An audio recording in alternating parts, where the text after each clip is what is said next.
और प्रिय भक्तों, आशा करती हूँ आपने असली अनुराग सागर का पाठ 18 अच्छे से सुन लिया होगा, जिसमें हमने जाना था कि इंद्रमती को कबीर साहब सत्यलोक कैसे ले गए, कहाँ कैसे उनको दर्शन कराए। तो आज हम जानेंगे कबीर जी का सुदर्शन स्वपच को ज्ञान देना, किस प्रकार उन्होंने सुदर्शन स्वपच को ज्ञान दिया। चलिए बढ़ते हैं आगे।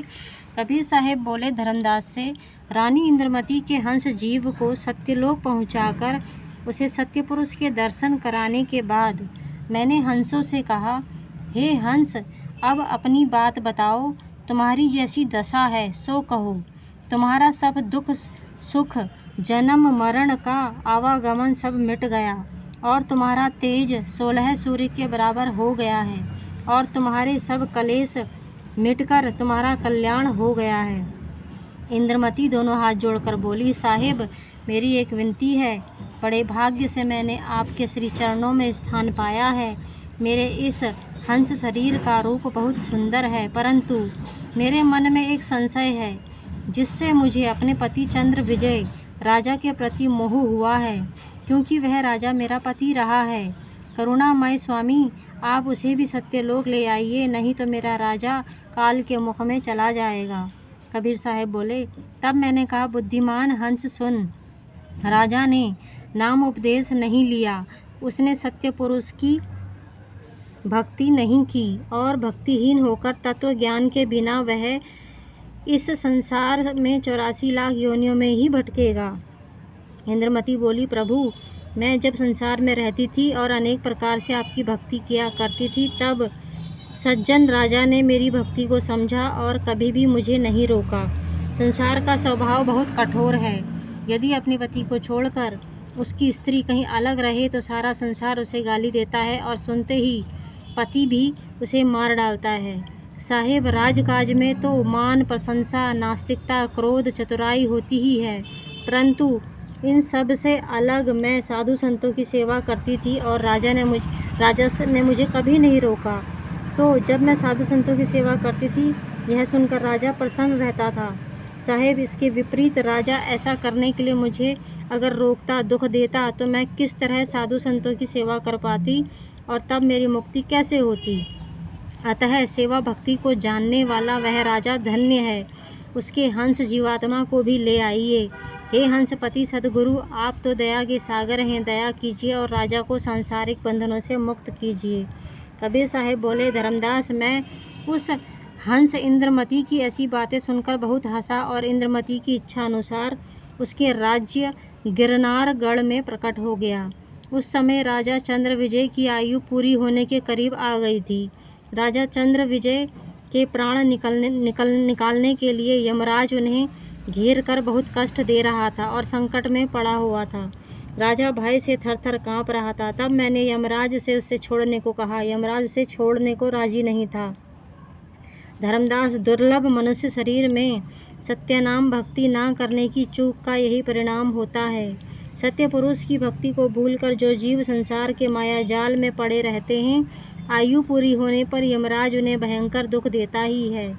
तब मैंने राजा चंद्र विजय का हाथ पकड़ लिया और उसी समय सत्यलोक ले आया। रानी इंद्रमती यह देखकर बहुत प्रसन्न हुई और बोली, हे राजा, सुनो, मुझे पहचानो, मैं तुम्हारी पत्नी हूँ। राजा उससे बोला, ज्ञानवान हंस, तुम्हारा दिव्य रूप रंग तो 16 सूर्य जैसा दमक रहा है। तुम्हारे अंग अंग में विशेष अलौकिक चमक है। तब तुमको अपनी पत्नी कैसे कहूँ? श्रेष्ठ नारी, यह तुमने बहुत अच्छी भक्ति की, जिससे अपना और मेरा दोनों का उद्धार किया। तुम्हारी भक्ति से ही मैंने अपना निज घर सत्यलोक पाया। मैंने करोड़ों जन्मों का धर्म पुण्य किया, तब ऐसी सत्कर्म करने वाली, भक्ति करने वाली स्त्री पाई। मैं तो राजकाज ही करता हुआ भक्ति से विमुख रहा। रानी, यदि तुम ना होती तो मैं निश्चय ही कठोर नरक में जाता। ऐसा मैंने मृत्यु पूर्व, मृत्यु से पहले ही अनुभव किया। अतः संसार में तुम्हारे समान पत्नी सबको मिले। कबीर साहब बोले, धर्मदास, तब मैंने राजा से ऐसा कहा, जो जीव सत्य पुरुष के सत्य नाम का ध्यान करता है, वह दोबारा कष्टमय संसार में नहीं जाता। धर्मदास, इसके बाद मैं फिर से संसार में आया और काशी नगरी में गया, जहाँ भक्त सुदर्शन स्वपच रहता था। वह शब्द विवेकी ज्ञान को समझने वाला उत्तम संत था। उसने मेरे बताए आत्मज्ञान को शीघ्र ही समझा और उसे अपनाया। उसका पक्का विश्वास देखकर मैंने उसे भवबंधन से मुक्त कर दिया और विधि पूर्वक नाम उपदेश दिया। धर्मदास, सत्य पुरुष की ऐसी प्रत्यक्ष महिमा देखते हुए भी जो जीव उसको नहीं समझते वे काल निरंजन के फंदे में पड़े हुए हैं। जैसे कुत्ता अपवित्र वस्तु को भी खा लेता है, वैसे ही संसारी लोग भी अमृत छोड़कर विष खाते हैं, अर्थात सत्य पुरुष रूपी अमृत को छोड़कर विष रूपी काल निरंजन को ही भक्ति करते हैं।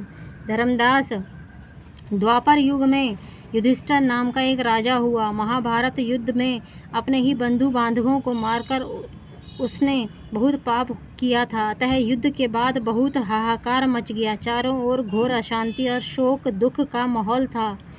खुद युधिष्ठिर को बुरे स्वप्न और अपशगुन होते थे। तब श्री कृष्ण की सलाह पर उन्होंने इस पाप निवारण हेतु एक यज्ञ किया। इस यज्ञ की सभी विधिवत तैयारी आदि करके जब यज्ञ होने लगा तब श्री कृष्ण ने कहा, इस यज्ञ के सफलतापूर्वक होने की पहचान यह है कि आकाश में बजता हुआ घंटा स्वतः सुनाई देगा।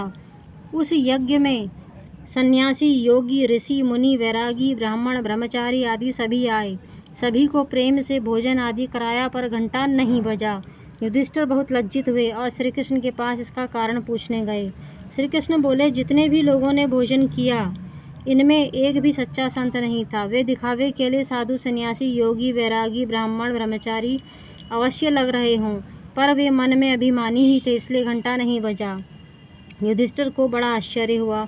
इतने विशाल यज्ञ में करोड़ों साधुओं ने भोजन किया और उनमें कोई सच्चा ही नहीं था, तब हम ऐसा सच्चा संत कहाँ से लाएं? श्री कृष्ण ने कहा, काशी नगरी के सुदर्शन सौपच को लेकर आओ, वे ही सर्वोत्तम साधु हैं। उन जैसा साधु अभी कोई नहीं है, तब यज्ञ सफल होगा। ऐसा ही किया गया और घंटा बजने लगा। सौपच सुदर्शन के ग्रास उठाते ही घंटा 7 बार बजा, यज्ञ सफल हो गया।